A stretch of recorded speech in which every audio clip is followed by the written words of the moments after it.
preparing. Sorry, we haven't quite gone live yet. Sorry, I don't mean to interrupt, but I'm Oh, just you're good. No, you're good. cool.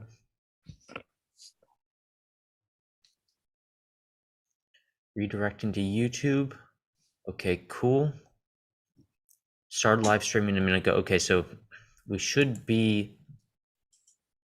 Got it. Okay, so it says you're live. Okay, and you guys have gotten the confirmation that we're live too.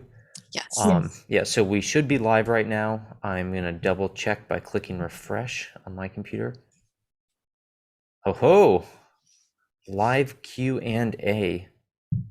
Perfect.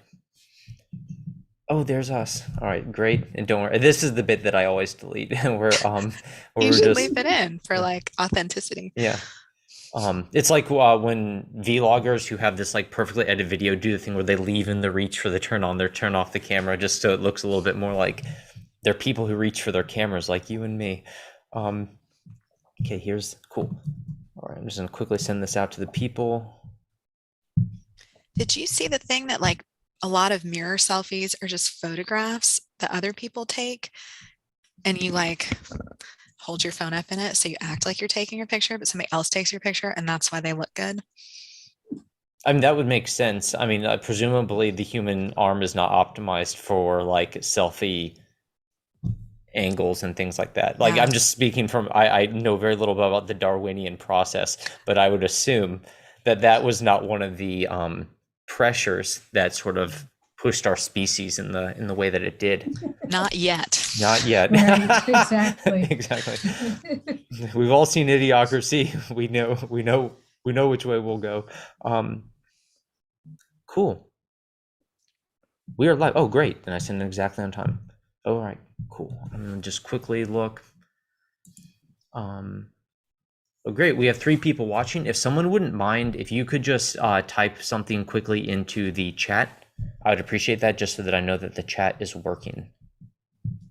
Don't worry, Emily and Renee, that instruction is not for you. Cool. And I'm just bringing up the questions and turning off my Wi-Fi so I'm not competing for internet. Sweet.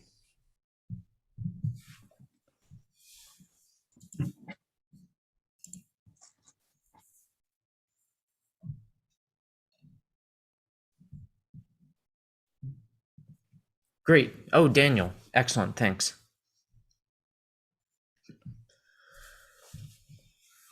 Cool. We will I will probably wait about 2 minutes and then I'll wait about 2 minutes and then we'll get started because obviously we only have 90 minutes on the clock, and that will be our first little bit of consulting that you should start on time. Or you start according to whoever has the most social precedence. I guess it's so whoever's. Oh, Mark Ebden, is that the Mark Ebden? Were you previously in the machine learning group at Oxford and wrote a gentle introduction to Gaussian processes? If that's the Mark Ebden, we're in very good company. In fact, if that's the correct Mark Ebden, I was actually going to email you to see if you want to come on for an interview at some point.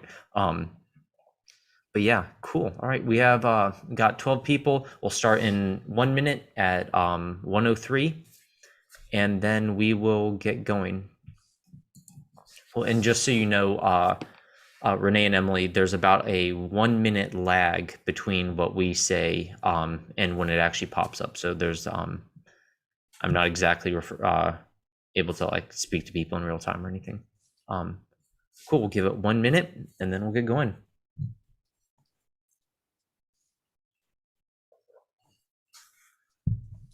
I have 2 Yetis ready to go, so we should be. I'm expecting a very good interview period.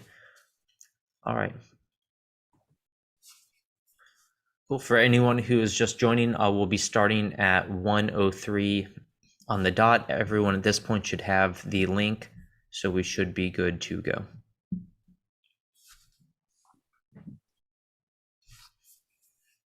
All right, it is 1:03. Hi everyone, welcome.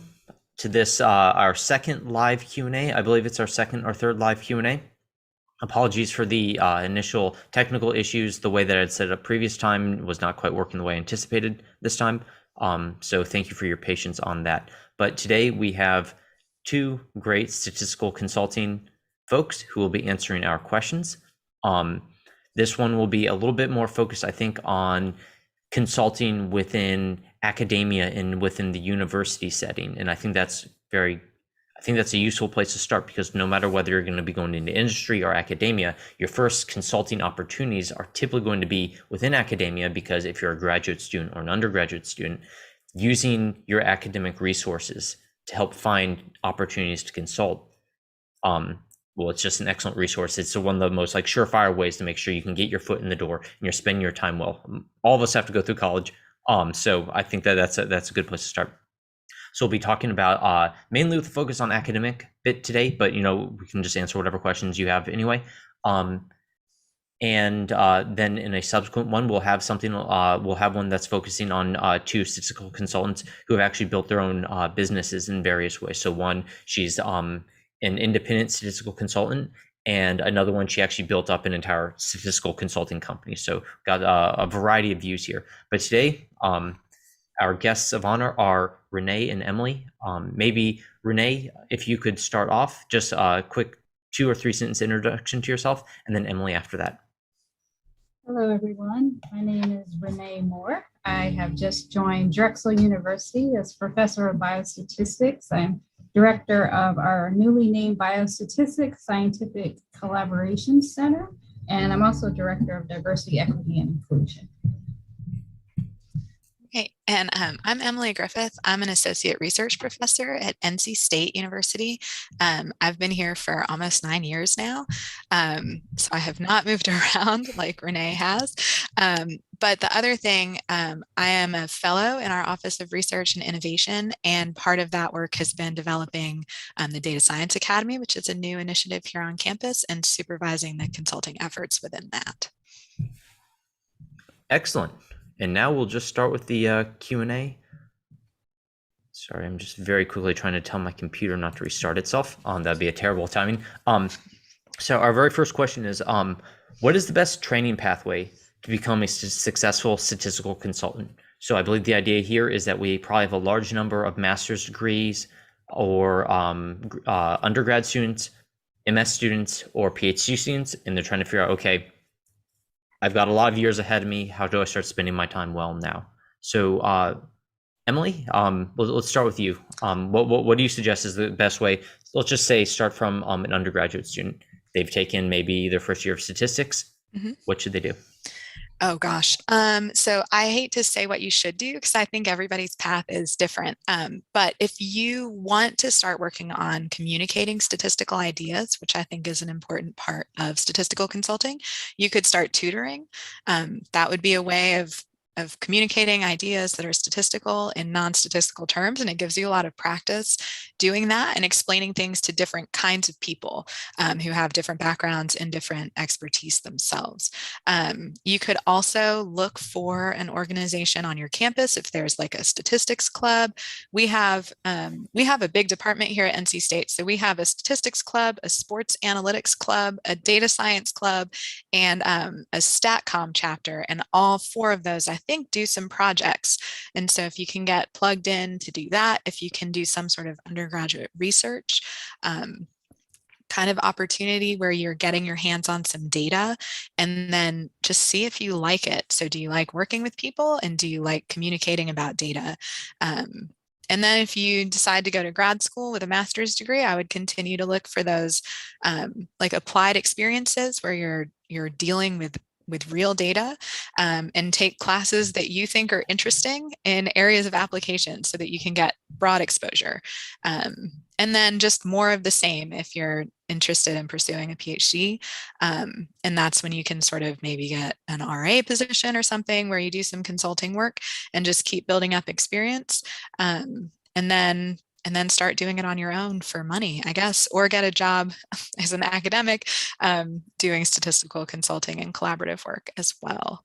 So that's what I would suggest. Renee, do you? Yeah, no, really good advice. I love the communication piece, getting to communicate early.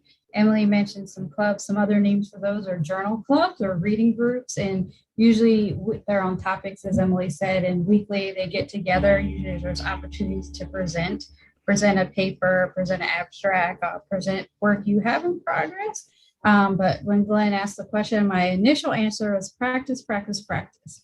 And practice with real data and finding, there might not be a consulting center or collaboration center at your university, and that's fine. Find someone who is doing collaboration and say, hey, can I help? Can I help in any way? And so recognizing it might not be paid at first, you might not have the coursework to do analysis, but you might be able to help do literature reviews. You might be able to help prepare different data sets. And so along the way, there are different steps for where you are. And, a mentor like Emily and I will meet you where you are and give you experiences where you are and to help grow. But I've worked with students from high school on up. And if you're motivated and independent, proactive, there is a way you can contribute to a collaborative project. Cool. I think that one of the sort of issues that sort of besets the mind of early career statisticians, early career data scientists, is that effectively they feel like they're too junior and they don't know enough to start. And I guess there's one thing where I like the idea that you should start and then learn, where effectively you throw yourself into something and then you learn what you need to in the process. And one of the advantages is that I think a lot of people actually learn better in applied scenarios, applied to something that they care about, than they do in a classroom setting. I guess is a Noam Chomsky quote. They say it's not what we cover, it's what they discover. Cool that it rhymes. But the idea was that, it doesn't matter what really is in your curriculum, it's that discovery process. And I think that discovery process is actually expedited by working on applied problems that people care about. Another quick comment that I'd like you guys to sort of give feedback on is this idea that I think a lot of early career students are worried that they don't know enough to get started. And then there's this issue where people actually require of them saying, well, you must have this much experience before I'm willing to spend time with you. And that's perplexing because you might think, well, if I need experience to get started and I can't get started before I have experience, that's obviously a contradiction. And just as a quick idea, the challenge here is that when people do take the time to mentor you, it costs them time that could be going to other activities. So effectively, there's a trade-off there where your mentors and your collaborators will only get a benefit from working with you at a payoff in the future. And so that people should really work to show that they're very motivated and willing to work hard so that they can essentially ensure that people get a good return on collaborating with you. So for example, if you reach out to someone in a biology lab and say, hey, do you need any statistical work done? Make sure that there's some way that you convince them that you're going to be around long enough that they'll give give a good trade-off. What's your call? Is that a reasonable assessment, or how would you suggest to actually tailor that to reality? Well, the first thing I would say is that you don't know everything and you never will, Yeah. right? And then the other thing is that statistics keeps evolving. There are new methods all the time. So I got my PhD in 2008. And even if I had known everything at that moment, which I didn't, there's been a lot of time since then now where there's new stuff, right? So I still have to learn new things for projects all the time. And that's actually part of why I like my job. Sometimes I wish I could just maybe have a quick and dirty t-test, just kind of make my life easy. But a lot of times exploring something big that you don't know anything about is super satisfying. So I think you know more than you think you do, and you're capable of learning. So you can put yourself out there to try a project, and then think about who you know who can help you, and that can be your peers, that can be your professors, and then the experience, no experience, you need experience to get a job that gives you experience. That's true all over the place, and internships and things like that are good experiences. And then even if you have a job where you're not officially a statistical consultant, I feel like any statistician is kind of a statistical consultant when you work with non-statisticians, because if people find out you're a statistician, they'll come ask you all their questions. And so you can sort of parlay that into experience, I think.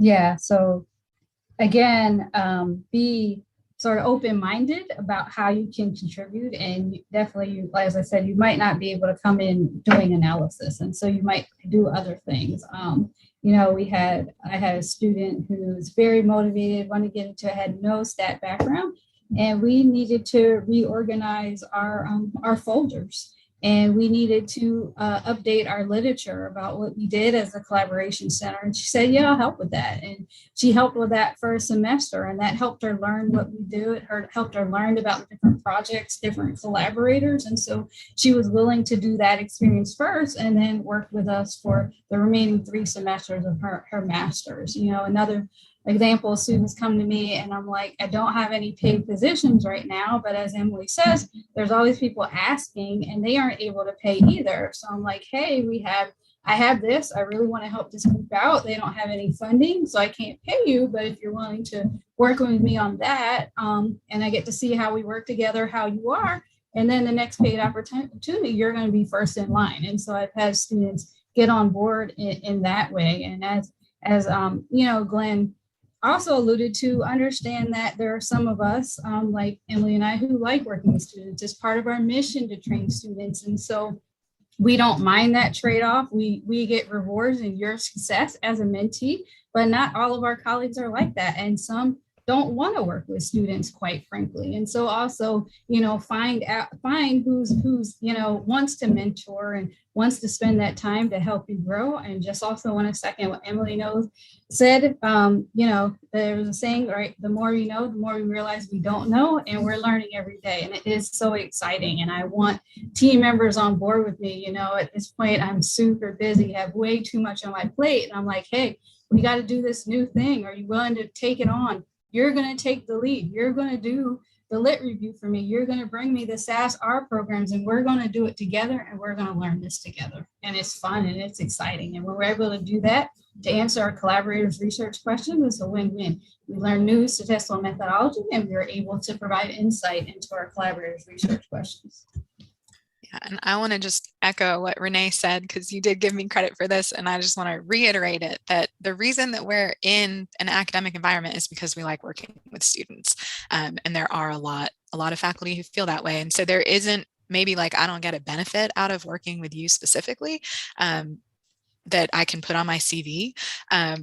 But I get a benefit out of working with students because I like working with students. I like hearing their ideas. I like watching students learn things. And so that's something that's very rewarding to me. And that's a big part also of why I like my job. And I know Renee is like that because we talk about it all the time. And so if you find somebody like that, you don't worry that you're sort of like a time suck for somebody. They'll tell you if you are, but also they might just really enjoy working with you. And so let that be.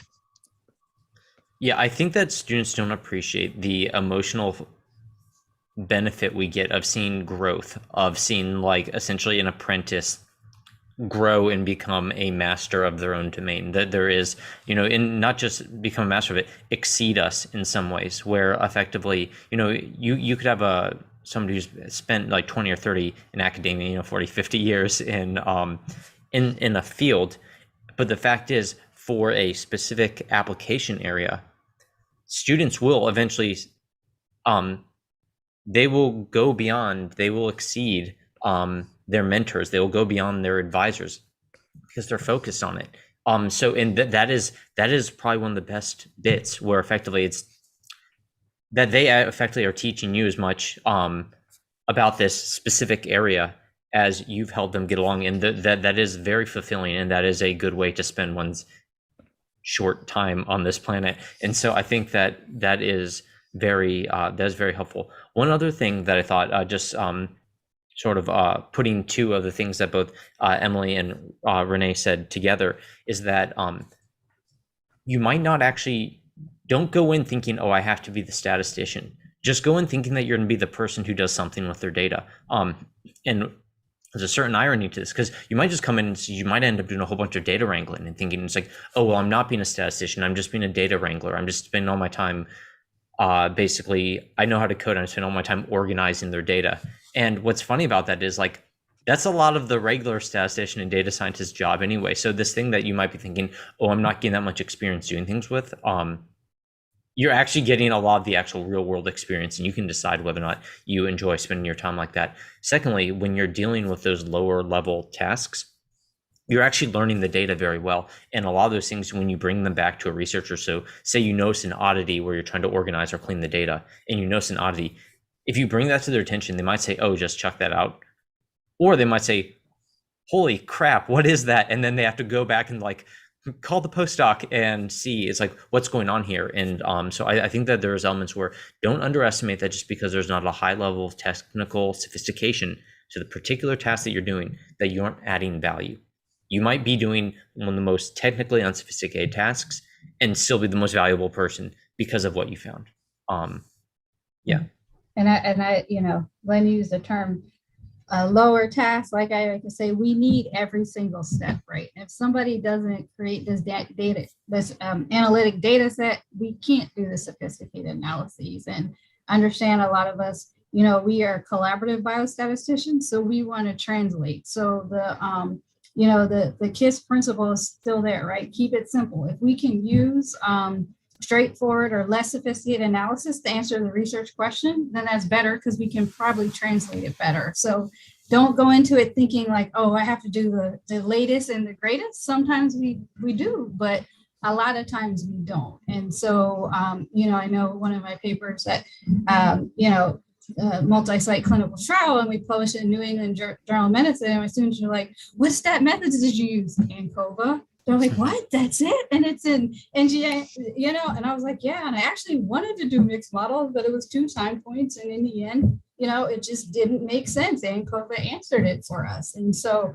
I like what Glenn said, right? You're contributing. You don't have to be doing the latest and the greatest and the most sophisticated analysis, but every step to answering the question is a necessary step. And we need somebody who's going to take those Excel sheets, right? And have those conversations about, we can't translate your highlighted, right? And we need your unique identifier on each tab. And we need somebody every step of the way and find the details, understanding our data before we can get to analysis. The longest time actually takes to understand the data, understand the research question, and get our data together. Analysis actually usually is a faster part than all the steps that it took before we got to analysis. So we need somebody every step of the way. Cool. Should we go on to the next question? Let's go for it. Yep. And just real quick, let's watch our hands on the tables. I think some hand hits on the tables are getting picked up by the mics. So the next one is, what are some must do's and don'ts in establishing rapport in consulting? So how do you establish rapport, for example, with a new collaborator? Renee, I'm going to turn this one over to you first because I've been answering first all the time. It's okay. So we're people first, right? And that's what I believe. We're people first. And so connecting as a person, right? And so, like Glenn started with introductions, right? We start with introductions and sort of who we are and just getting to know the person professionally. And then our job as a collaborative biostatistician is we're helping to answer a research question, right? And so we really want to dig into that and understand that. Also setting up expectations, right? How am I contributing?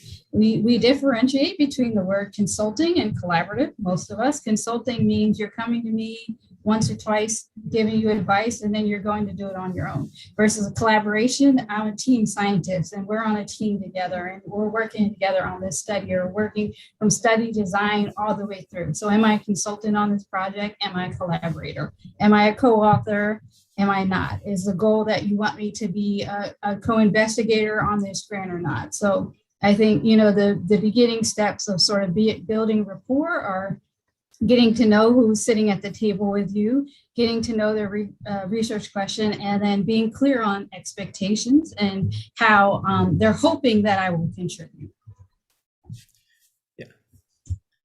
And maybe just also double down on that setting expectations aspect, because I think that's literally just how you deal with any human being on this planet, where if you set expectations well, a large portion of how people emotionally feel about any event or experience is really just it's a function of their expectations about what they're expecting. So anyway, Emily, but don't what was your first answer going to be? Yeah. Let me interrupt because I Oh. missed one big expectation: timeline. What is the expected timeline on this project? And given the timeline the collaborator has in mind, what can we really produce in that timeline? So I'll turn it over to Emily, but didn't want to forget that expectation.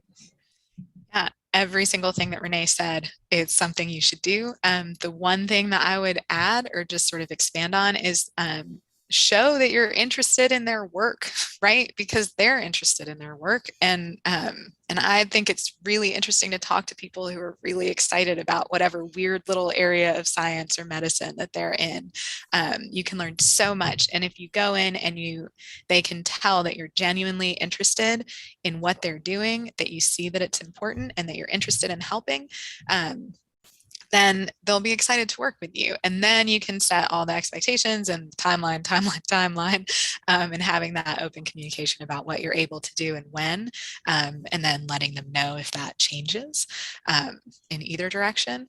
But yeah, just be excited about it and be yourself. Like use your own personality the way that you would if you were just talking to another person. Cool. Maybe one bit that's useful for rapport and trust building, especially if you're early career, is that a lot of the times when you're early career and you're collaborating or consulting, you're going to be doing it on behalf, for example, of your own research group. So your supervisor has reached a level where they've trusted you enough in your own research that they're willing to say, hey, why don't you work with this person who have a collaborative effort in? So essentially from one PI to another, and it might typically be something like the the statistical or data science PI has a relationship with, for example, an applied area PI. And they've been working together and say, well, now I've won these, a doctoral student or a graduate student. Why don't you guys work together? And usually they sort of like trade graduate students, like have this one, why don't you two work together and see if you can come up with something good? And one thing that I think is useful in that regard is continuing to build the trust of your own supervisor, because then they will trust you more to go out and have these types of experiences. And just like as a very practical thing, one thing that I did once I gained my doctoral supervisor's trust is that when I was about to go out and have these meetings without his supervision, without him being there, because obviously he's taking a risk. If I make a fool of myself, that reflects on him. And so what I wanted to make sure is that he knew that I was prepared and understood the gravity that I was effectively representing not just myself, but an entire research group, and how much esteem people externally held for that research group. So I would send him just, an email in advance saying, hey, just as a reminder, my meeting with these folks are today. Here are the people, like literally just bullet point off, here are the people who would be at that meeting. I prepared in the following way. One, just did the basic analysis that we've done. I've also prepared this small document such that the high level PI can step in. So effectively saying, look, I know that they aren't going to be bogged down in the details. They're going to be coming at this cold. And I've prepared it for the highest level person coming into this topic cold. And one of them actually, a scientist who at this point, we have all heard about, and Oxford scientist is very well known at this point to everyone in the vaccine world. I actually told my supervisor, I've created a small, it wasn't a spreadsheet, but it was like a worksheet where I had pre-created some graphs, and I printed out a bunch of them on white paper, and I had brought colored pens, and so that I could actually draw out examples of how the algorithm was working, and it paid off because he then had a question, and so he drew it out on the paper that I had provided, and then I drew how the model would fit it around that because it was this automated inference algorithm. And so it's things like that. And it's when you say, look, I prepared for them to ask questions, I've done this, I've done these little things, that builds a lot of trust, not just with the external people with whom you're collaborating, but with your own supervisor whose trust you absolutely need if you're going to begin that experience. So I think just things like that, where you just reassure people, don't assume that they know that you're going to do a good job, just go to the actual distance. And by going the actual distance, by confirming your supervisor that you're doing a good job, they also know that you're then taking care of the people there. Because I think a lot of people, sometimes they assume, they say like, oh, look at things from other people's perspective. And people say it so many times that it becomes this throwaway advice. Everyone just says it and then they forget about it. But the statisticians and data scientists and just anyone who really does look at it from somebody else's perspective and says, here's how I need to provide this information so that you will be best equipped to deal with it, I think those people get really far because people like that learning spark and things like that. But anyway, Renee or Emily, is that up the right alley, or was that a good idea or a bad idea?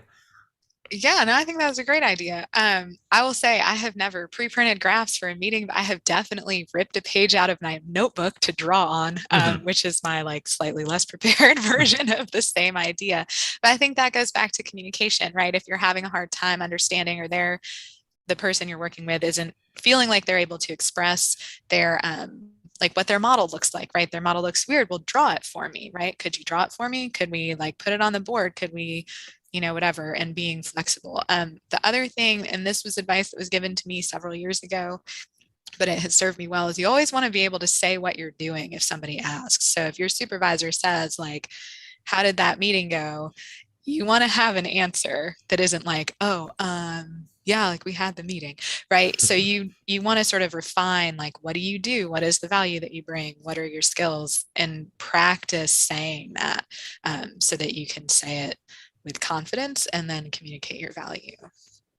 Yeah, and so the thing that Glenn and Emily hit on, right, is what you said. We want somebody who's proactive. We want somebody who's independent. We want somebody who digs in and engages, and we know they're excited about the research and willing to answer the research. And what Emily and Glenn are saying, right, you're working, you have a mentor, you have a supervisor, you may communicate a lot or you may not at all, but you need to always prepare on what you're doing. And what I tell my mentees is every meeting you have, you should have a written set of notes that you can give to a collaborator, that you can give to your supervisor, that you can use for yourself, right?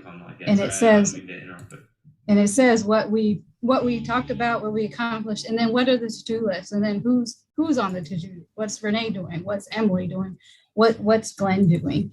And a word of advice for students, like I personally don't send students out alone unsupervised. So I know there are some worlds where they're like, okay, you go out and you're on your own, and come to me if you need help. And if that's the best case scenario you can, I think Glenn and Emily have just given you ways to engage your supervisor and get them involved. Like, that's not my style. I say to, our collaborator, we're going to meet. We may meet 3 times before we meet with you again, or we may meet 20 times, right? I want to be involved at every step when we're treating, right? Because one, you're putting my reputation's on the line, right? And my brand's on the line, and take that very seriously, but also you're learning. And I want to recognize that you're learning. But I look at when we're collaborating that you are the lead. I'm not the lead, you are the lead. And so I am expecting you to be the person to dig in, to have the details, to outline, like what Glenn said, and tell me what's going on. Like what Emily said, when you ask the question, to be able to update me and keep us on track and make sure we're meeting our collaborators' deadlines. But just be aware if you are in an environment where they are sending you alone. And I will say that, as Emily alluded to, I've moved around a bit. And so I'm at my 4th institution, and every institution I've gone to, I've run into a collaborator or a potential collaborator who says, we don't collaborate with biostatistics anymore, or with the statistics group anymore. And I say, why not? And they're like, it wasn't a good experience. And I probe. And there's a couple common themes. One of them is sort of what we alluded to, is that they came to a statistician or biostatistician who didn't engage in the research question, didn't take the time to understand the research question. They say they just wanted to use my data for their fancy stat methods, right? And so there's a difference between a collaborator, a consultant, and then someone who's just using data to enhance or inform theory, right? And so what we're talking about here is being a collaborator and helping to answer the research question. And the other experience that I found when they're like, it didn't work out, was a student was sent out by themselves and didn't have a stat mentor. And then they were, paired with another student or even paired with faculty, and they just weren't able to offer the statistics, offer the collaboration skills needed for the project. Cool. And just very quickly on that topic of being proactive, if everyone wouldn't mind proactively clicking the like button on the video right now, this is the best way to make sure that the YouTube algorithm shows this to more people and that the channel continue to grow so that it survives. So if you wouldn't mind just clicking that proactively, I'd appreciate that right now. A quick comment on that, because people might wonder, why you might be worried about sending out a essentially a green grad student to represent your group or have that consulting interaction on their own to begin with. It's completely reasonable, because basically there's a lot that can happen in a meeting, and especially, for example, when people give you feedback and you might not like the feedback, that people, if the best thing that a collaborator can do, for example, is give you critical feedback, which might be a little bit hard, because if you've just stayed up till 2 o'clock in the morning working on the analysis, and then you hear them say at the end, that wasn't quite what I was wanting, naturally, as that can be a bit of an emotional experience, and the ability to mitigate those emotions while also effectively, being productive and getting the most out of them, how to actually sort of handle that. It's not something that requires zero experience. You need a little bit of experience and practice handling those and figuring out the best wording and things to interact with people, especially when they're giving you things sort of like wonderful praise. And so I think that's one of the examples, or one of the things that I always watched my supervisors doing, was they were extremely good at essentially taking the critical feedback from the applied collaborators and turning that into something productive, as opposed to turning it into something that might be a bit more of a tense interpersonal relationship. So that's just one example. But I'm sure that there are other reasons. There are other things out there too. Renee, is that sort of what you're thinking, or? Yeah, no, that's part of it. That, part of the collaboration is, again, very little. No, I shouldn't say very little. There's doing the statistical analysis, right? But then there's how you communicate. There's the interaction with it. Part of why I don't send students out alone is to protect them, and sort of what a way you said too. Also, they're the collaborators. Oh, every time you visit, oh, I added one more patient. Oh, I added two more patients, right? And every time you're having to redo it, or what, you have no findings, and they're like, no, you did something wrong. I read you should do this. Why don't you go and try to do that? Or take out these 10 patients I've decided, right? And so part of our jobs too is that we are upholding scientific integrity, and what we do is rigorous and reproducible. And I think one thing that I wasn't hammered into me when I was a student is that often we are the ones at the table saying, no, you just can't drop 10 people just because they gave you no results, right? And to be able to communicate and say that is not scientifically sound, right? Or that we have to hold to your study design. And so some of these conversations that are awkward or that come with experience too, we want you in the ballgame. And so definitely, like I said, I send students, but they're never alone. We're together, or we've met several times before they presented, or they know to say, I'm not communicating this well. Let's get Dr. Moore on next time, or let's see if she's available. She said she'd be available. And so, yeah, so some of it is for the things that you only get with experience. And then often too, you are a junior person, and that full recognition that I want to protect my students if needed from a senior person who, is not going to be so nice, or does think they can demand that you just go run t-tests at every time point because you get significance when we looked at, kept hold of this assumptions, we didn't. And so, yeah, I don't know, Emily has other examples of her philosophy on sending students out. Well, I was just kind of laughing to myself because I do send students out on their own, but we teach a consulting class here, and this semester it's nice and sort of more intimately sized, but a lot of times it's huge and I can't go to all of the meetings. But we definitely, when we're soliciting projects, we talk about how it's a training opportunity for our students, and the students know that they can come get me at any point to step in. I've done that a few times because you do want to sort of have them run things by you. We have practice meetings beforehand. We have a post-meeting reflection. They have to turn in their notes. So there's a lot of structure around it. And I agree that I've found that there are groups who say, we don't work with statisticians anymore. And it is that we take their data to do something fancy with it and never answer the question, or we were rude. We told them their study was bad, that kind of thing. And so you really want to respect the effort that people put into their data and their research to make it a more positive experience. And then yeah, I agree completely with Renee. And I know we've talked about this before, that you want to protect your students from feeling the kind of pressure that they're not maybe confident enough or well equipped enough to deal with as they sort of mature into mid to later career statisticians. Then they can start like doing that themselves. But I like students to know that I'm sort of there as a backstop. Psychologically, do you guys find it helpful that if you're essentially becoming a collaborator mid-study or after the study has been designed, that you sort of frame yourself as something more akin to a post hoc analyst than somebody who's actually? I've found that as a useful thing where the moment you're coming in, you are always wanting to.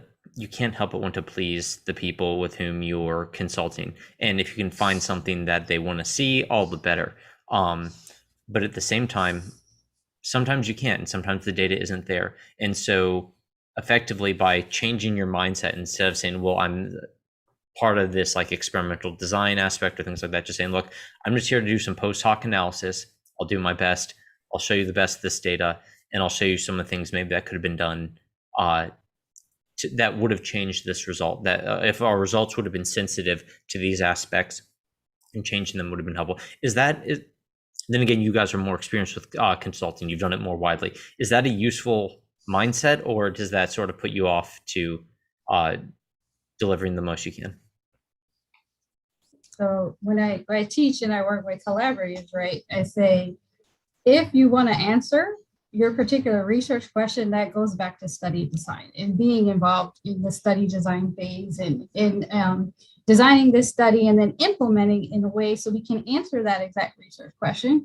But you bring me data, I can answer a question. We can figure out the question that we can answer with this data. It may not be that exact question because we're not designed right, or we didn't end up collecting, the sample size we thought, but we can answer a question. So let's work together with the data that you have here, figure out what are your interesting questions and which ones can we answer. And then let's go back and use that information to design something to answer your specific question. So that's how I handle those situations. Yeah, and I'll just add that it wasn't that many years ago I'd reanalyzed a study for someone, and nothing worked, right? Like the data were all the same, basically, like everything was the same. And I had worked myself up into just like a little emotional breakdown, getting ready to email them and say like nothing worked, right? I'm so sorry, because I want them to be happy. And so we had a phone call about it, and they were like, oh, well, that makes so much more sense than anything else we've heard, because we can see that all the numbers are the same, right? So I think people aren't, and they've all peeked at their data, right? They know that everything's the same. And so if you can say, like, I think the thing that unites us is we all want to do good science, right? And if the good science points to that there's no effect of whatever treatment you're interested in, then that's what it is, right? And you don't want to waste the rest of your career like going down that, following that, because there's nothing there. And there can be information in a null result too. So I've consistently been pleasantly surprised at how people handle null findings. At least in my settings here. Yeah, that's and when people say negative, no, this is a null finding, right? But there's, like Emily said, there's information there, and we don't want to spend time going down a road if it's not effective, right? Especially those of us who are in medicine and public health, right? We don't want to roll this out to this big, large RCT if we're not showing that it's going to be worth the time and effort of the participants as well as the collaborators. So sometimes a null finding is really best information. It saves us a lot of time. Cool. On the topic of setting expectations and trust, the next question is, should you try to be published on every research paper that you consult for? No. No? No. Yeah, no. What is the cutoff there? Because I think I guess what would be the cutoff for which you would say that you ought to be included in the as a co-author versus not included as a co-author? So in my experience, it's pretty field specific. actually. So it depends on who you're consulting with, or who you're collaborating with. If I have written an actual piece of the paper, then I would like to be included as an author. If I've just provided some ideas or something, I mean, that's still helpful, but then I'd have not done anything to deserve authorship. But then I think what I've found is that in sort of the biomedical applications, the lists of authors are much longer. And then in some other fields, there's a lot more pressure to get like a solo author, single author paper. And in those cases, you have to do, well, they have to do all the work, right? But then you would have to do a lot to be an author on a paper like that.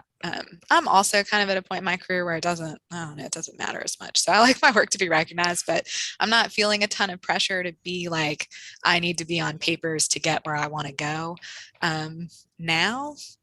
So I've relaxed about it a little bit, but my paper numbers have not slowed down. So I think that people want to recognize your work when they see the value in it, and a way to do that in an academic environment is authorship. Renee, you might have more guidelines since you run a center. Okay, so the formal answer is usually journals, or even in the medical community, there is a checklist, right? And if you can check something off in every area, it's like study designs, analysis, reading, reviewing the paper. You can check all those things off, then you're a co-author, right? Another sort of formal technology here is intellectual property. I contributed intellectual property, right? And that is, and I translate that to be is, if this paper could not have been published without my work, then I contributed something that warrants me a co-author. And I think that's your work. It wouldn't have happened without your work, then that warrants a co-author. But like Emily said, right, as we said, there's an art to this. So sometimes, like, a paper's taken 4 years and I've done what I can do, and I don't want to keep spinning with it for another 3 years. And so I'm going to excuse myself from authorship. Or like Emily said, you know, on this paper, I've worked with 2 students, and we can only have 2 statistical co-authors. I'm at a point where I want them to get their shine and them to get the authorship. And so, you know, they're beyond the formal definition of that we contributed in a way that without us, this couldn't be. There may be other reasons why we bow out from a paper. Yeah, just to give my 2 cents, and I'll just condition out what you guys just said, just so what my raw answer would have been for that would have been, one, again, if some bit of what you did actually ends up in the paper, then you should be in there. But an idea isn't, and like, ideas are cheap, work is the difficult bit. So it's not like you can say, oh yeah, I think you should run a regression. Like, they said regression in that paper, give me my authorship. It's a bit more like, if it is substantial. I think that, again, the idea that if this paper would not have come about in its form, so it's not the idea that would no paper have come about, just this paper in its form. And if you did some analysis and that analysis is in the paper, then that is the form of the paper, and this paper in its form would not be there. So I also think in many cases, you'd be surprised how loosely tangential some of the authors are to the actual publication. Many authors on a paper. The more authors on the paper, the less likely that author is to have actually read anything in that paper prior to publication. And I think, in my opinion, is that especially if you're young, get used to sticking up for yourself. And by sticking up for yourself, I don't mean being rude or being aggressive or anything like that. Figure out the politique way to get the credit for what you deserve. And also just make sure that you add enough value that people will include you as an author to begin with. I think, yeah, maybe I should just start with that one. It's like, add enough value so that people want to keep working with you, such that they won't essentially try to screw you over in some way. Admittedly, there are people who will try to, they're very open in the development process, and then when it comes to publication, they're very closed. But also just learn to avoid those people. People will mess with you. Try not to get a burr under your saddle for it. And, just continue operating as a human, as everyone has suggested. Is that too aggressive, or is that about right for what you might suggest for an early career person?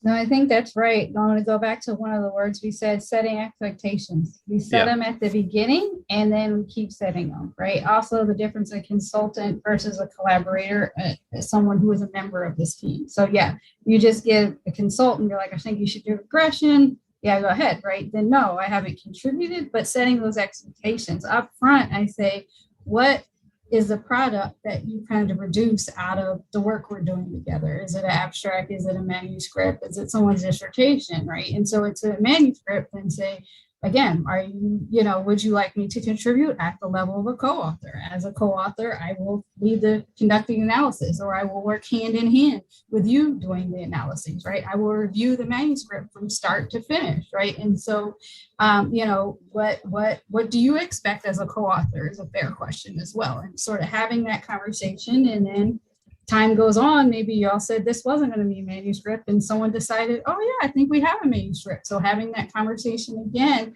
about whether you're going to be a co-author, and sometimes I've had to pull out the guidelines. I think I'm blanking, and I think but I have it somewhere. I have that, and that tells you I haven't had to pull it out a lot because I set expectations, but there is, there are guidelines out there that I've had to send to people and say, hey, look, this is in the medical field, in the public health field, whatever their field is, this is what constitutes authorship. And I check these off. And so, but having these conversations, being clear on your role and where it's leading to. And also, while we're talking about authorship and standing up for yourself, know what you need for promotion, right? Emily's on research track. I'm on research track here. I've always been on non-tenure track, right? And so I don't have to have as many first author papers.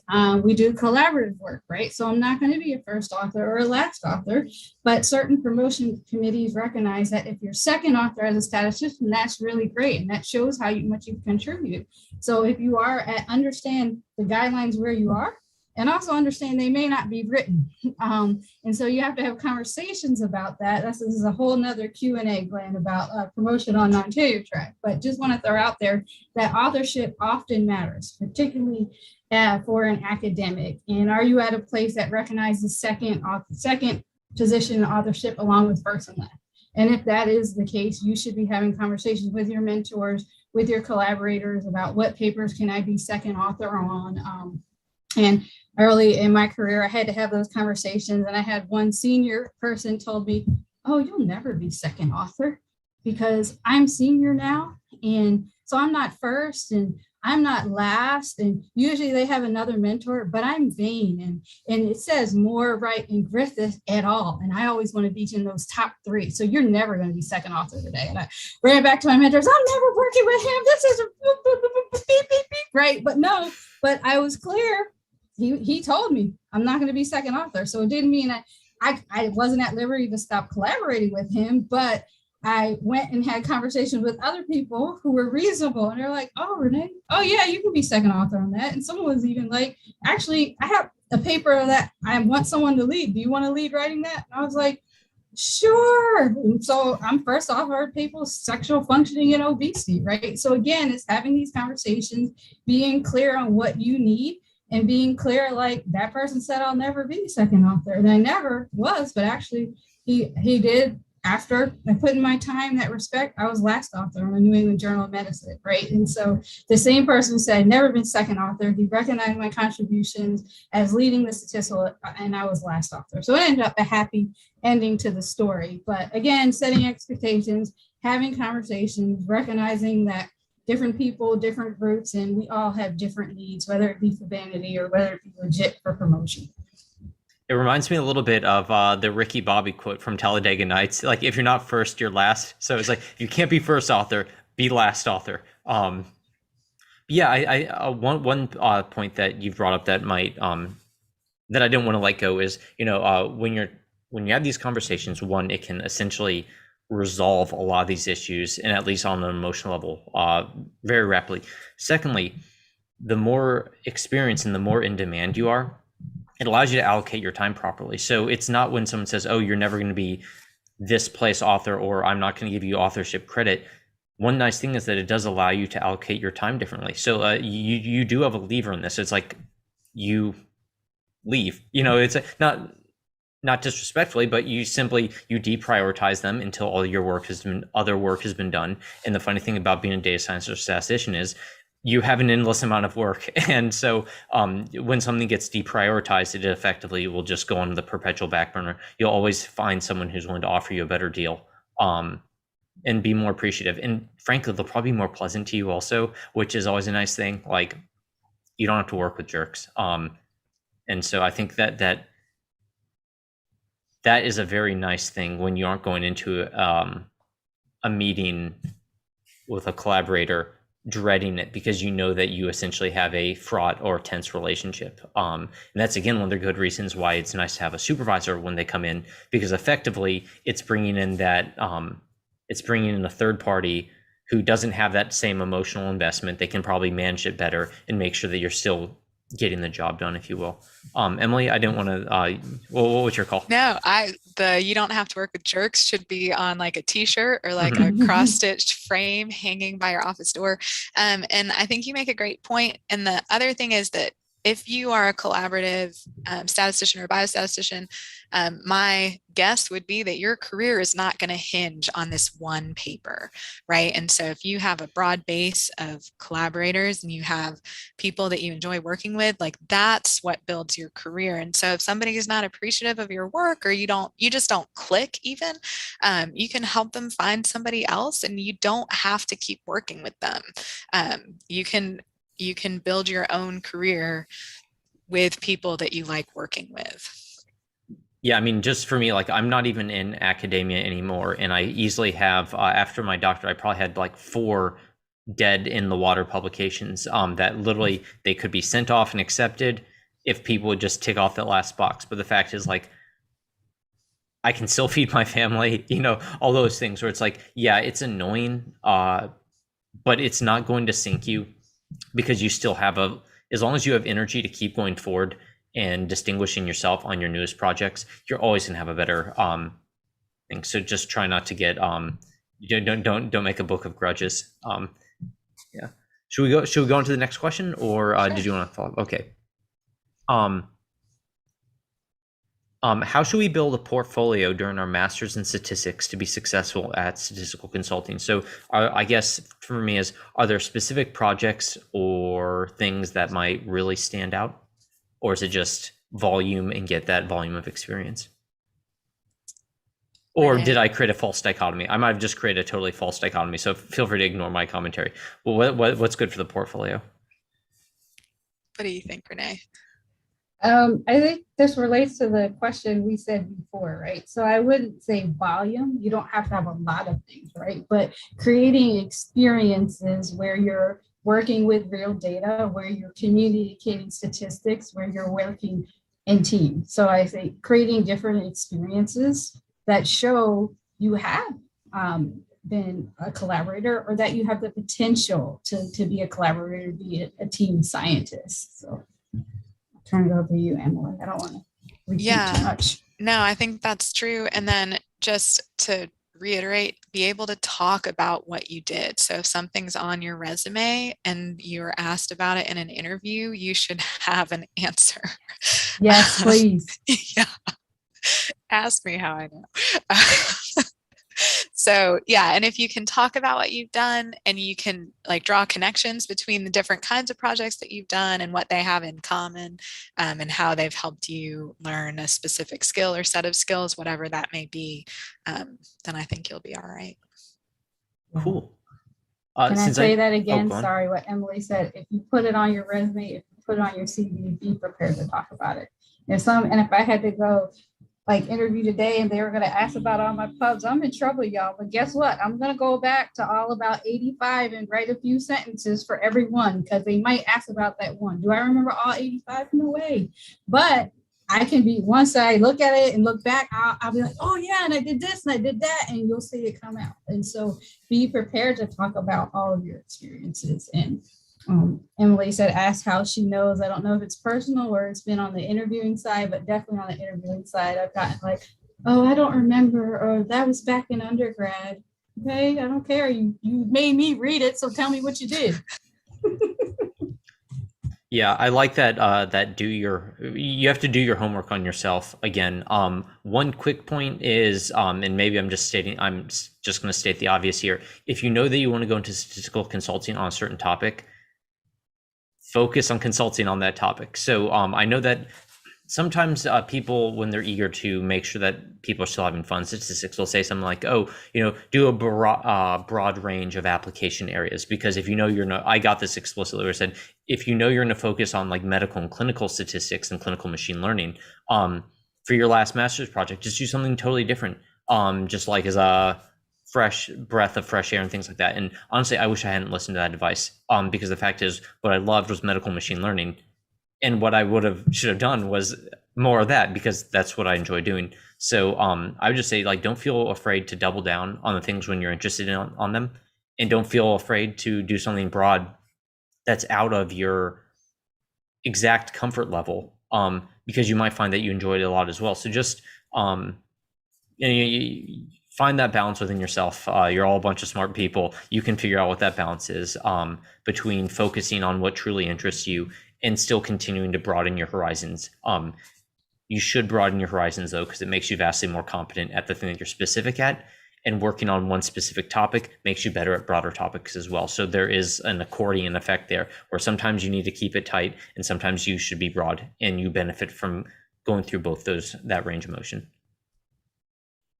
Cool. On the topic of doing one's homework, this one's from Daniel Coven, and his question stuck out to me because he really did his homework. So Daniel, if you're still listening, I appreciate that you did your homework on this, and you can see where he did his homework. It says, my recent MSc statistics program neither had a formal statistical consulting unit nor courses in statistical consulting, though I spent much of my time developing my collaborative skill set. As directors of consulting centers, if you are hiring master's level statisticians, how much weight would you give to technical knowledge fit, collaborative communication skills, statistical writing, or prior research experience? How would an ideal candidate demonstrate their preparedness for varied roles? Thanks in advance for your thoughts.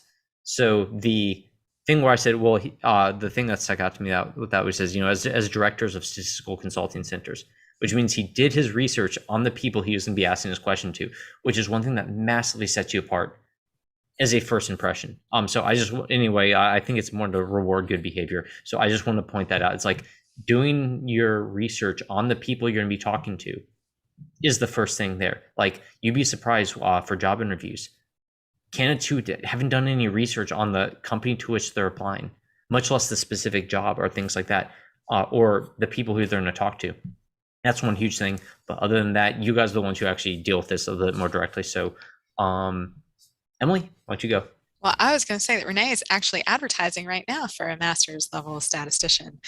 So do you want to talk about it first? Yeah. Sure, Emily. So all of the things on that list matter. Maybe I'll tell you, and this is just Renee Moore speaking, what matters the least on that list actually is technical skills. Because if you've demonstrated you've done well in your program, right? You did a capstone, thesis, dissertation, whatever it could be, right? You, through your coursework, have demonstrated you can master technical skills. And as we said, none of us know everything, and there are new things coming out. And so we're always going to learn. So I want to, I'm broad-based because a direct collaboration centers, right? We serve, I'm a biostatistician, so we do serve mostly schools of medicine and public health, but we're broad-based. And, I work with Gwinnett County firefighters, right? And so I am a broad-based person. And so the particular technical area isn't as important, but that you show you can master learning. But communicating your statistics, definitely. We're going to ask you, as we said, about a project, right? And another common mistake I see is there's something on the CV, but when I ask you, what was your role? What was your contribution?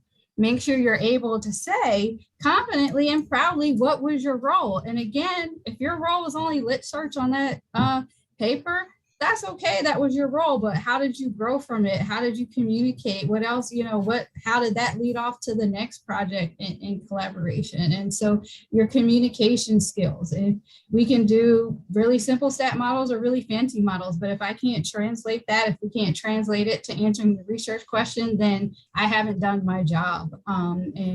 And so the communication skills, as we've talked about, we're all busy. Those of us who are good, we have more work than we can handle, right? Emily and I are in this now. We're really active in our professional organizations. I need you to be proactive. I need you to be a leader too. I need you to be independent. I need you to know when you can go forward with this and when you're like, Renee, we got to meet. I'm stuck here. Don't just keep spinning. So being able to communicate, you can work on a team, you can take leadership, but you also understand, like Glenn said, you're part of a group, right? And that you have a supervisor, and so know when you have to ask questions. And the position that Emily's talking about is for our collaboration center, right? I'm really ready to build. I want someone who's going to build with me, right? And Emily wants people on her team who are going to build, right? As there are more people who need us, and we want to be able to help as many people, collaborate with as many people as we can. So who's going to be able to build, right? And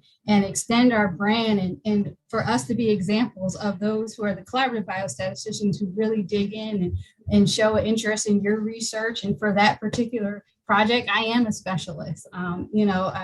I do reviews for NIH, and everyone gives their introduction. And so I'm like, today I'm a musculoskeletal expert with you all, right? Am I? No way. But today I am, because I dug into those.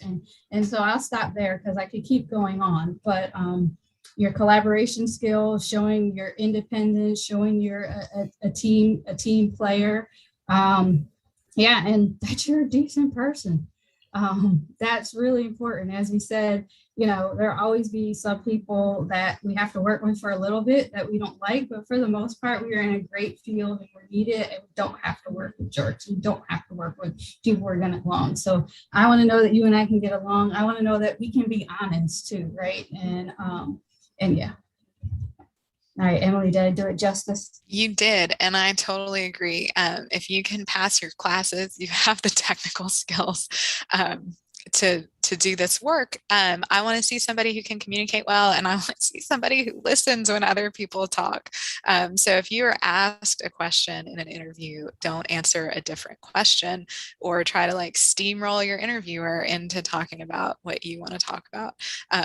And so I think if you you want to be somebody that the people that you would be working with want to work with. And that's communicating and collaboration and team skills. One other thing that people really like to work with are people who click like on the live streams that they're watching on YouTube. So if you haven't done yet that, please don't forget to leave a like or dislike if you don't enjoy the conversation. But either way, definitely interact with it so that our algorithmic overlords can continue to allocate attention where they deem most profitable. Cool. Our next one, actually, I forgot a question on here. I missed one of them. Do collaborators ever try to influence you to use a method or variable of little value to modeling the data? So this, maybe we can just give a quick answer to this, since I think we've covered it a little bit before in the value of a supervisor being there to sort of intervene and help mitigate inappropriate circumstances like that. But the question is, again, do collaborators ever try to influence you to use a method or variable of little value to modeling the data? And probably the implied one on that is, and what did you do? What ought one to do? Yeah. So yes. Yes. Yeah. And what I always try to do is first just take a step back and decide, do I really think this is wrong to do, or do I just not want to do it because I didn't do it earlier and I'm tired of this project? And so if I think that it is an inappropriate analysis, then I'm not going to do it, right? And we'll have that series of conversations about why this isn't something that we should do. Usually in that case, I'll ask a lot of questions about what you're trying to say, why are you so interested in doing this? What is the value that you would get from doing this, and see if there's a way that we can get to that answer. Not that yes, like get to a yes, but get to an answer to that question using the data that we have and techniques that are appropriate. If I'm just annoyed, then like, I'll go take a nap or eat a snack and then come back and do it. But I do think it's actually really important to take that step back and figure out, like, my initial response was like, absolutely not, this is ridiculous. And is that because, like, why? And am I right to be saying no to this or not? And then if I am, then yeah, I think usually you can try to figure out why they want this, like what is it that they want, and there's a solution in there that you can do. Yeah, I think that's right. Is it inappropriate, right? Are we breaking assumptions? And if we are, then I can't do it, right? And I know that I've had collaborators come and bring me articles and even bring me books. And they're like, this is how we do it in our field.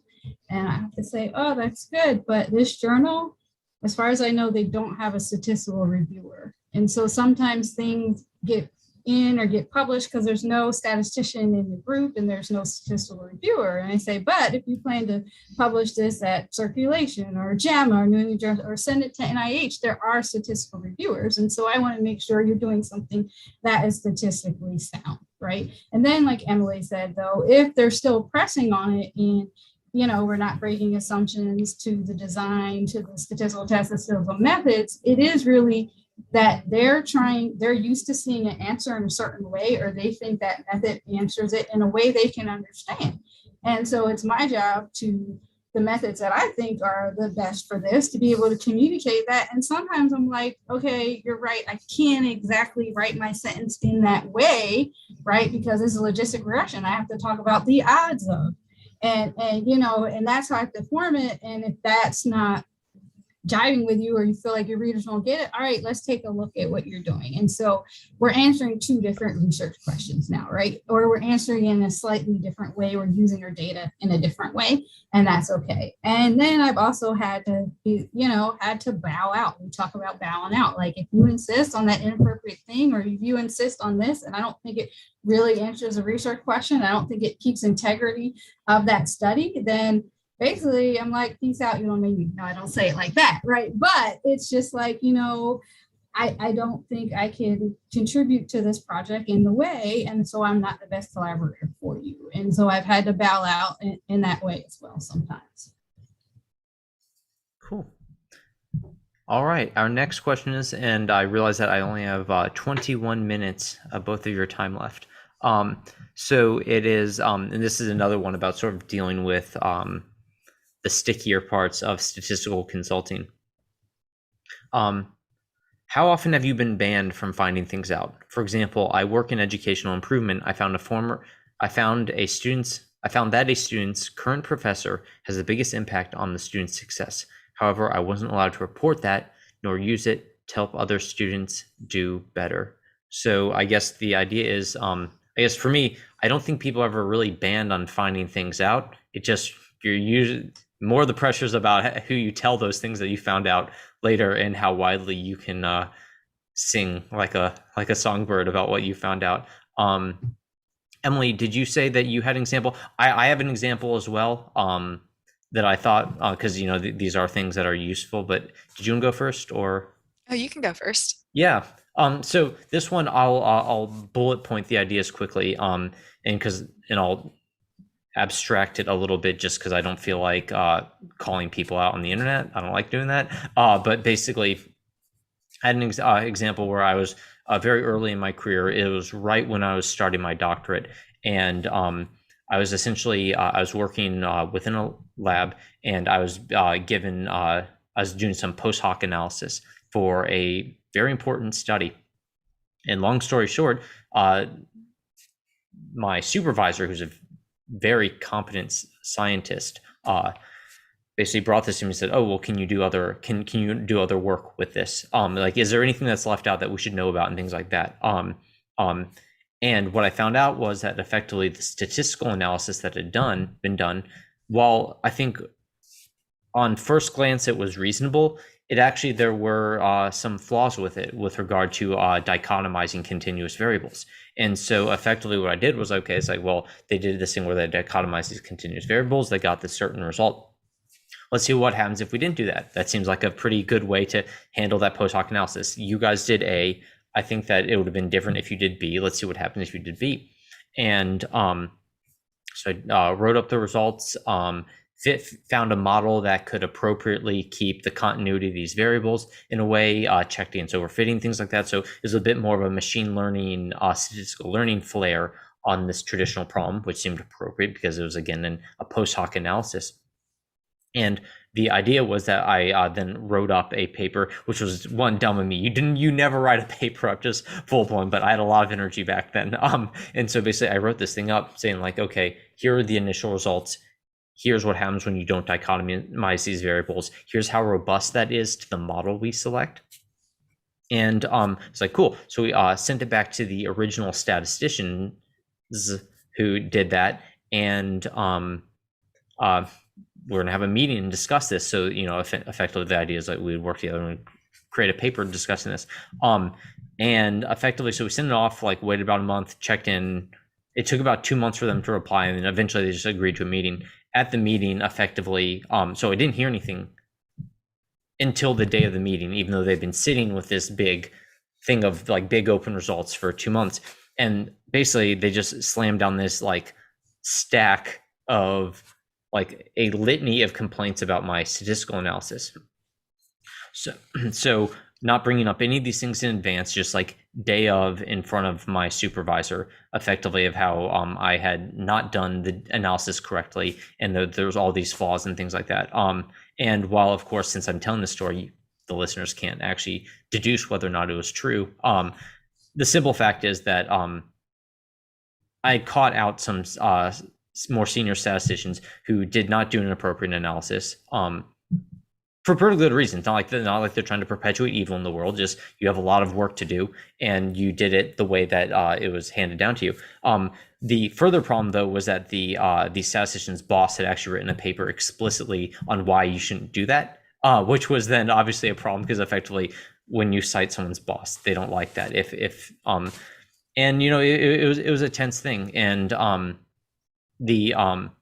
and I don't feel as if it was handled appropriately, like that you could have had like an actual discussion about that. But I think it was really meant as a way to torpedo an early career statistician, because they had figured out the most minor of oopses that you did. And I don't think that was the way to handle it.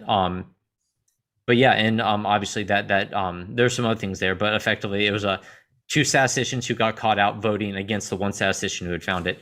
And they decided that this was not worthy of publication and things like that. And I pushed back a bit. In fact, some of the things they recited my critiques of the they recited some of my critiques as if I were actually stating those to be correct, which was also furthermore inappropriate. But it's things like that, and it's tense. And I won't go into it any further than that because it's not productive. But the idea is you will get scenarios where you might have just overturned the wrong rock. And I'm not a martyr or anything.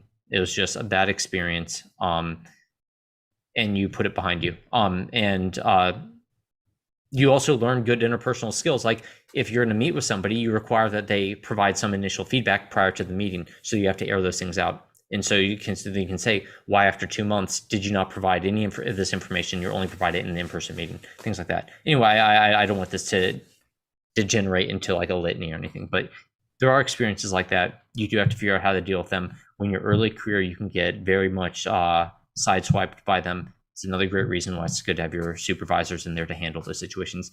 Because in other situations, when my supervisor was in there, those things didn't happen. So Emily, your story is probably more instructive. But I didn't want to leave them out. So there you go. No, yeah. I mean, I think that's a really good example of sometimes you can stumble into something that is political in a way that you didn't realize. And when you're a junior, especially, it can be really hard to deal with that especially when you're blindsided by it, and especially when everybody's more senior than you. And so, yeah, that is something that I do worry about with my own students. I don't want them being blindsided like that, because it's not a good way to treat your colleagues, right? It's not a good way to cultivate people wanting to be statisticians or to work with statisticians, if that's how people are treated. So I was actually listening to your story. I was like, well, I guess I'm the person who's like slamming the rock back down. So I co-teach an undergraduate practicum every spring, and we do educational and social science research with our undergrad statistics students. And we are very, very careful about how they talk about the data. And so in the specific example where like one professor's students weren't as successful, I think there's probably a lot going on there. And I'm totally guessing based on sort of the data that we've looked at. Different professors attract different groups of students or take different groups of students. So if you look at the impact of your analysis and what you're going to say. And actually, it's one of the American Statistical Association's ethical responsibilities for the practice of statistics is to consider the impact of the analyses that you report. And so it is, I would say, profoundly unethical to just say, like, this professor does a bad job if it's based on like a statistical model, because there might be more going into that. And what we worry about, we look at student success with our students, and what we don't want is for students to come to the undergraduate research symposium and see a poster that says that they're going to fail if they come to NC State, right? Or if they go to a university, any university. We don't want students to see that, and it's not true, right? And so different groups of students might need different kinds of interventions at different points, and that's what we're looking for. We treat a lot of things as random effects. We blind our data in a lot of ways from the students, and we talk a lot about how you control for some factors to explore the impacts of others. And if it's not something that you can fix, you don't want to model it as like a fixed effect, because you don't want the admissions committee to start making decisions that are indefensible because of a misunderstanding of a statistical model, right? And stuff like that. So I think sometimes you're like, I have this model, it shows this thing, and I want to talk about it, but you have to take a step back and you have to look at the broader implications and the policy implications. And I know that's not necessarily a popular position, because like the data are saying what the data are saying. But there's often more to the story than that. And there's different interventions besides just like blasting somebody with a statistical model when they might, that isn't necessarily the whole story. So that was sort of my opinion. I recognized like the class that I teach and how we teach our students to talk about these things in that question on the side where like I'm on the side of the bad guys. And so I wanted to sort of provide a little bit more context as to why we do that, and why we make the decisions that we make about the results that we're going to go forward with and talk about, and how we're going to share these results with the stakeholders and the data stewards. Renee, you can follow up. I'm sure you have examples too from medical statistics. As you're saying this story, reminds me of the quote, who was it? Box. All Yeah. all statistical models are wrong, but some are helpful or some give us information. I think to Emily's point, sorry, email just popped up. I'll take it. To Emily's point, right, that we are doing one statistical model, one set of results. Even in Glenn's case, like he had the evidence of why those models probably weren't appropriate or left out something, right? But we're contributing one thing. And so if you can frame it in the sense of this is stand behind your work, right? Say why you're doing the assumptions of your models and things like Emily said to explain fixed effects, random effects, right? And so I remember almost taking my name off of the paper one time because I had said that statistical, that's not appropriate. I don't think we should do that. And I thought the collaborator agreed. And then 2 days before the paper came out, he had his RA just run all these wrong models. And again, wrong, right? But they broke assumptions. And I was like, I'm taking my name off the paper. I'm not going to be a part of this. And my mentors were like, no, Renee, you're responsible for the part you did. And you contributed a lot to that. And you deserve the credit. And so you're responsible for what you did and get credit for that. And sort of that's how I see this. I'm also a clinical trialist. I sit on a lot of data safety and monitoring boards. And we have information that's not public, right? But it's our jobs along to protect the patients, the participants, right, to protect society, public health, right? And so still always stand by, put my stance out there, what I believe in, what I think is happening, but in recognition that one, this is one statistical model, or this is my interpretation of a model, or this is what I see. So stand behind what you've done, be able to explain it, be able to, why you think it contributes, add to the conversation. But sometimes, and those who know me, I'm like, no, right? But I can't be like that all the time. And we're professionals. And so just know that you are part of the whole story. And so just bring your story with integrity, with sound statistics. That's my advice. Yeah, and there's nothing stopping a data analyst from foreseeing or anticipating what the use of their analysis might be, and being articulate and detailed enough that they can essentially list out some common misperceptions and things like that. So I mean, there's also nothing stopping people, for example, from giving examples of the wide range of deviation from what a model says. Like coming from more of the machine learning background, Emily, when you said the data says what the data says, for me, it's like, no, it's like, well, it's like, yeah, no, it doesn't. Like the data is just a thing. And while I love me some data, the fact is, like, the data only says whatever it happens, regardless of what the data says. Our interpretation of it is usually something much more informed, as if it had been derived from some type of experimental design that was well balanced and well curated and thought out of, and that was, and also somehow magically aligned with the model that we use to interpret said data, and that the model that we use to interpret that data is actually representative of the data generating process of natural reality. And the fact is, like, now I've just made a big list of things that, like, again, they all get violated. And so that's precisely why, like, models and data are not exactly what they say they are.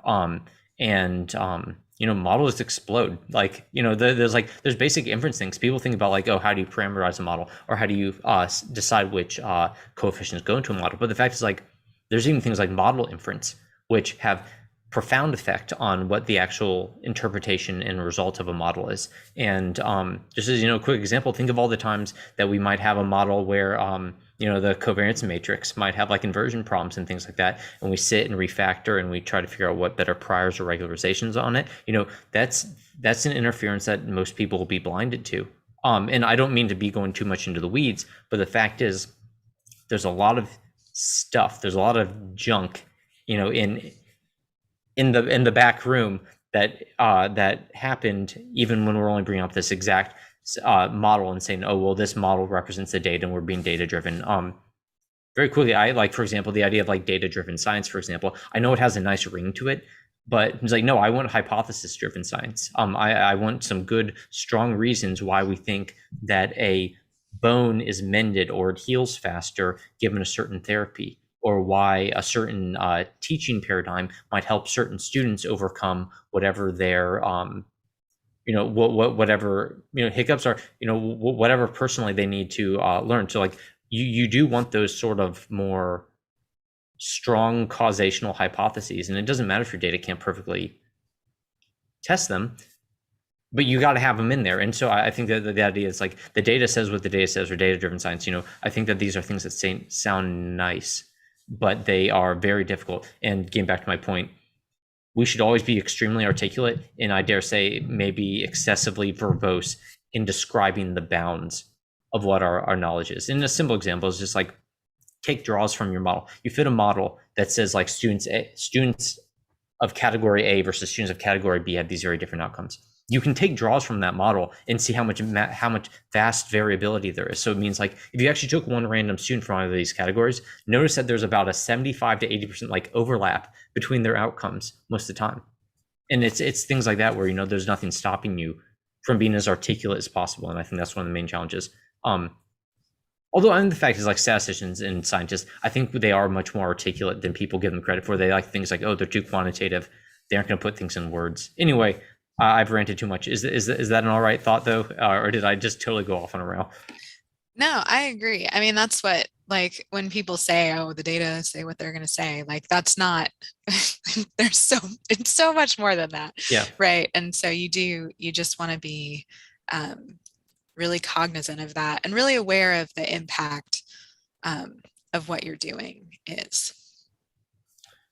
Cool. I think we have time for, we actually have exactly one more question left. So one of the questions was, what's your best advice for someone who is new and who wants to have a career in consulting? I think that we've answered that one pretty well at this point. So our final question is, they say, what is the best portfolio of tools for statistical consulting? By which I mean, I think like tools and experience. Within these academic settings, are they looking for specific tools like R versus Python and things like that, or experience with, you have to know the difference between a mixed effect and a fixed effect, things like that? I think it's so variable. Mm-hmm. I think that the tools that are sort of universal, if you're going to do collaborative and consulting work as a statistician, you have to be creative and you have to be flexible and you have to be curious, right? So that you can really dig in and figure out what's going on, what the questions are. Getting to where you can elicit statistical information from somebody who maybe doesn't realize which parts of their project are the important parts from a statistical perspective. So all of that stuff, I mean, you can learn a new programming language, right? And you're going to have to, because there's new ones all the time and new ways of using them and stuff like that. I'm teaching Python this fall and I had to learn it to teach it, right? I never thought I would be like a Python person, but here we are. So all of that stuff can be learned, but that sort of, I think if you want to go into work where you're working with other people and your goal is to help them turn their data and their experiments into stories and into good science, that you have to be interested in that. You have to like working with other people. You have to want to communicate.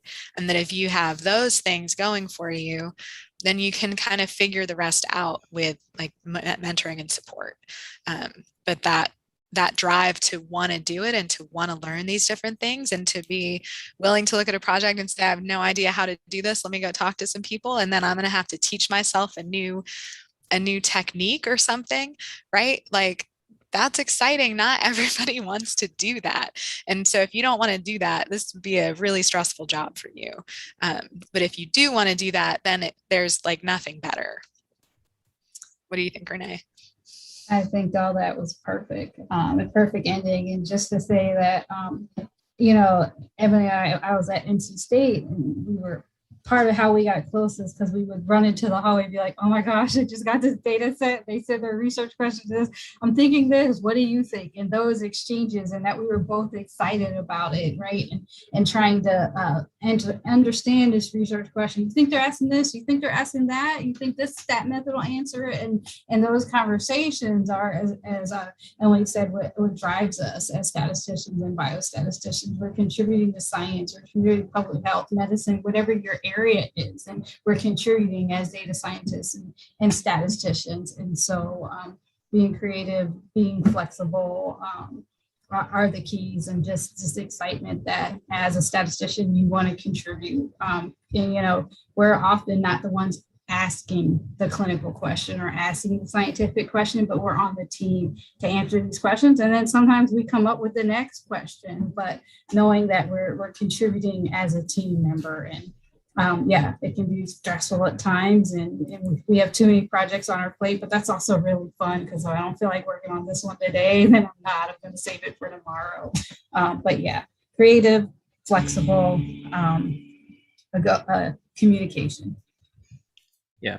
My very short extra few cents on that will be, and actually Emily and Renee had already said this, but prioritization, I think, is something that's important. So there's the statistical priorities and there's the priorities of the data. And then there's also the priorities of the applied scientists with whom you are collaborating, and understanding that. And there are other priorities as well, depending on the complexity of your models. There might be priorities in the actual inference in the model fitting and things like that. So people who listen to my podcast know that I say the word priorities like way too much, but the fact is, it is important. And if you take that mindset, it can help you be more clear-minded as a scientist. And clear-mindedness is indispensable because it helps you not get distracted from the noise and know how to allocate your time so you get things done and you aren't getting burned out. But Emily, Renee, thank you so much for your time today. One of the nice, I think that everyone just got, this is the academic consulting one. And I think if this was the industrial consulting one, that everyone probably just got a few $1,000s worth of consulting advice. So I think that was a good bang for people's buck. So again, thank you so much for your time today. And Thank we you. will, we'll now end the Thank lunch. you.